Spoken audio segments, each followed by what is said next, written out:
Good afternoon, guys. This is Mrs. Morales, and it's time for our next chapter of Sharon M. Draper's Out of My Mind, Chapter 9.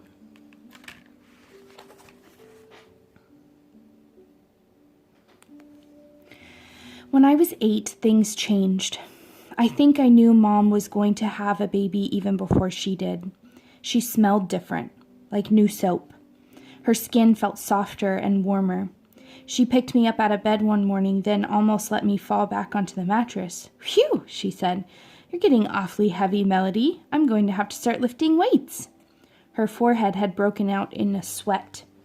I don't think I'd gained any weight. It was Mom who was different.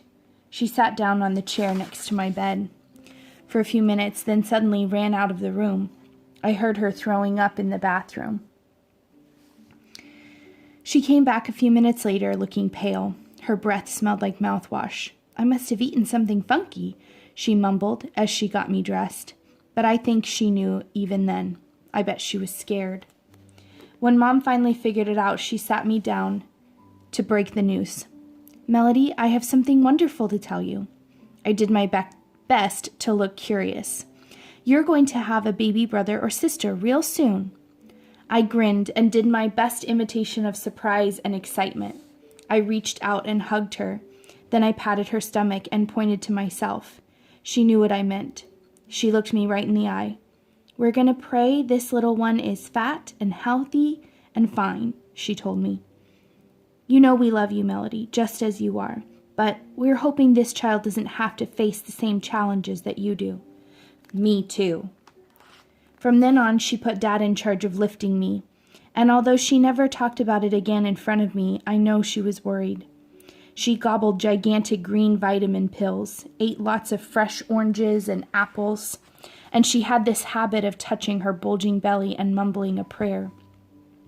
I could tell that Dad was scared too, but his worry showed up in funny little ways, like bringing Mom piles of purple irises, her favorite flower, or fixing her gallons of grape Kool-Aid or big plates of grapes. I don't know what made Mom crave purple stuff. Instead of watching hours and hours of the Discovery Channel, I found myself in my room staring at an empty TV screen, just thinking in the silence. I knew that a new baby was really time-consuming, and I also knew I took up a lot of time. How would my parents ever have time for both of us? Then a really horrible thought popped into my brain. What if they decided to look into Dr. Hughley's suggestion? I couldn't make the thoughts go away. One Saturday afternoon, a few months before the baby was born, I curled up on our sofa, dozing. Mom had put pillows around me to make sure I didn't fall off. Butterscotch slept nearby, and Dad's favorite jazz station played a saxophone snoozer.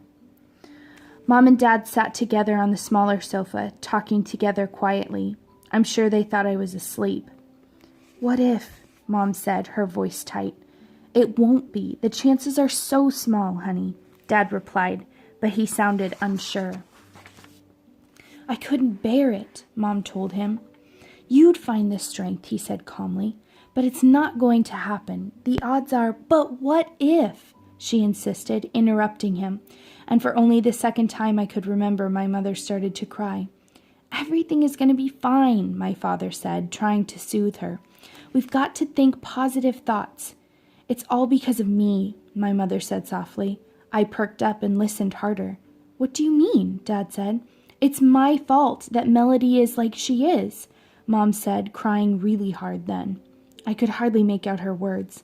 "Diane, that's crazy. You can't hold on to that kind of guilt. These things just happen." I could tell Dad was trying to be reasonable. "No, I'm the mother. It was my job to bring a child into the world safely, and I screwed it up. Every other woman on this planet is able to give birth to a normal baby. There must be something wrong with me." "Sweetheart, it's not your fault. It's not your fault." And I could hear him pull my mom to him. "But Chuck, I'm so scared this baby is going to be messed up too," she said in a shuddering breath. "Please don't go there. Don't even think like that," Dad murmured. "Statistically, what are the chances? 2 children who—" And I suddenly couldn't hear him anymore because my head was pulsing with the things I wanted to say but couldn't. I wanted to tell Mom that I was so sorry that she was sad and so scared, that it wasn't her fault, that it was just the way I was and she had nothing to do with it. The part that hurt the most is I couldn't tell her any of it. During Mom's entire pregnancy, however, her parents' attention to me never wavered, even though, yeah, I worried that it would. Dad did lots more as Mom got closer to her due date. He did some of the laundry, most of the cooking, and all the lifting and carrying. I got to school on time every day, got my stories read to me every night, and the three of us waited and hoped and prayed. But Penny was born perfect and copper bright, just like her name. From the minute she came home from the hospital, she was a really happy baby. Mom truly did carry a little bundle of joy into the house. But I guess a new baby is rough on any parents, especially if they already have a kid like me at home. Sometimes there would be arguments. I could hear them through the bedroom walls. "I need more help around here, Chuck," Mom would say, trying to keep her voice low. "Well, you pay more attention to the baby than you do to me. If you'd help more, I'd have more time for you. With 2 kids and one of them Melody, it's not easy. I have to go to work, you know. I have a job too. Don't throw that in my face. Plus, I'm up twice a night to nurse the baby." I know. I'm sorry, Diane," Dad always said, softening, and let Mom win. "It's just I'm so tired all the time," Mom would say, her voice muffled. Oh, sorry, guys.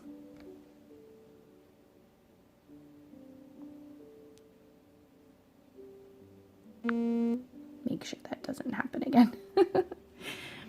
"I'm sorry, I'll do better, I promise. I'll take off work tomorrow and take care of both girls. Why don't you go catch a movie and take Mrs. Valencia out to lunch?" It would get quiet once more, but even so, somehow I always ended up feeling a tiny bit guilty. Life sure would be easier if they had only one child, one with working parts. I once got one of those electric dolls for Christmas. It was supposed to talk and cry and move its arms and legs if you pushed the right buttons. But when we opened the box, one of the arms had come off, and all the doll did, no matter which button you pushed, was squeak. Mom took it back to the store and got her money back. I wonder if she ever wished she could get a refund on me. But Penny really was a perfect baby. After just a few months, she was sleeping through the night and smiling through each day. She sat up exactly when infants are supposed to, rolled over right on schedule, and crawled on cue. Amazing. And it seemed so easy. Sure, she fell on her face a few times, but once she got it, she took off. Penny zoomed around like a wind-up toy. She learned that the toilet was fun to splash in and that lamps will fall if you grab the cord. She learned that golden retrievers are not ponies, peas taste funny, dead flies on the floor are a no-no, but candy is really good. She laughed all the time. She learned her sister Melody couldn't do what she could do, but she didn't seem to care, so I tried not to care either. Dad and his camcorder followed Penny around like the paparazzi follow a rock star. We have hundreds of hours of footage of Penny being cute and doing adorable things. And well, I admit it, sometimes I got kind of sick of watching a new video every time she learned something new. It sort of sucks to watch a baby do what you wish you could do. Penny holding her own bottle. Penny feeding herself teeny tiny Cheerios from her high chair tray. Penny saying Mama and Dada just like the babies on Sesame Street. Penny crawling on the floor and chasing butterscotch. Penny clapping her hands. How did her little brain know how to tell her to pull herself up to a standing position, to hold on to the sofa for balance? How did she know how to stand on her own? Sometimes she'd fall over, but then she'd pop right back up. Never ever did she lie there stuck like a turtle on its shell. Dad still did our nighttime reading, but now it was Penny who snuggled on his lap. I was too big and too hard to balance. So I sat in my wheelchair, my dog at my feet, as the two of them read the stories I knew by heart. Butterscotch still slept only in my room. I liked that. It really did make me glad to know Penny was learning the same books I loved so much. I wondered if she was memorizing them. Probably not. She didn't need to. I think Penny's third word was Dee Dee. She couldn't quite say Melody, but she got the last part. I loved it when Mom put Penny in bed with me after her morning bath. She'd grab me and plant wet baby powder smelling kisses all over my face. "Dee Dee," she'd say again and again. By the time she was 1 year old, Penny could walk. She wobbled all over the house on her fat little legs. She fell a lot, dropping down on her butt and laughing every time she did. Then she'd get back up and try it again. That was something I'd never get to try. With 2 kids in the house, our family routine changed. It took twice as long to get everybody ready each morning. Mom made sure Penny was dressed in pretty little outfits every day, even though she was just going next door to Mrs. V's house. My clothes were okay, but I noticed that lately they were more useful than cute. Mom seemed to be choosing them by how easy they'd be to get on me. It was kind of a bummer. But I knew I was getting heavier and heavier to lift, and so changing me was harder. I probably should mention that feeding me is a real process. I can't chew very well, so I mostly get soft foods like scrambled eggs or oatmeal or applesauce. Since I can't hold a fork or spoon, I try, but I keep dropping them. Someone has to place the food into my mouth 1 spoonful at a time. It's slow. Spoon, slurp, swallow. Spoon, slurp, swallow. Lots of food falls on the floor. Butterscotch likes that. She's like a canine vacuum cleaner. Drinking stuff is hard for me too. I can't hold a glass and I can't sip from a straw, so somebody has to very carefully hold a cup to my lips and tip a little bit of liquid into my mouth so I can swallow. Too much and I choke and cough and we have to start all over. It takes a long time to get a meal in me. I hate the whole process, obviously. And some mornings were really stressful. "Chuck, can you bring me Melody's pink t-shirt from the clean clothes basket? She spilled juice all over her shirt," Mom yelled up the stairs. "Didn't you put a bib on her, Diane?" Dad yelled. "You know she makes a mess. Why didn't you wait and dress her after she eats? So you want me to feed her naked? Just bring me the shirt," Mom snapped. "And a diaper for Penny. She's got a stinker." "She's 2. Isn't she old enough to be potty trained?" Dad asked, coming down with a blue t-shirt I had outgrown in one hand and a diaper in the other. "Right, I'll get to potty training tonight, on the 25th hour of the day." Dad picked Penny up. "Oh no, that's a bad one," he said, his nose scrunched up. "Did you give her sweet potatoes again last night? I thought we stopped giving her those because they were giving her the runs." "Well, if you had gone to the grocery store like I asked, I could have given her something different. And that shirt is blue, not pink, and it's too small for Melody." Mom stormed out of the kitchen and up the stairs. "Sorry, girls," Dad said to us. He whistled softly while he cleaned Penny up, threatened to call the hazmat team. That was funny. Then he finished feeding me breakfast, not caring that my oatmeal was getting all over the juice-stained shirt. "Why not? May as well make a real mess and make it worth all the stress," he said with a laugh. I smiled at him and smeared oatmeal on my tray.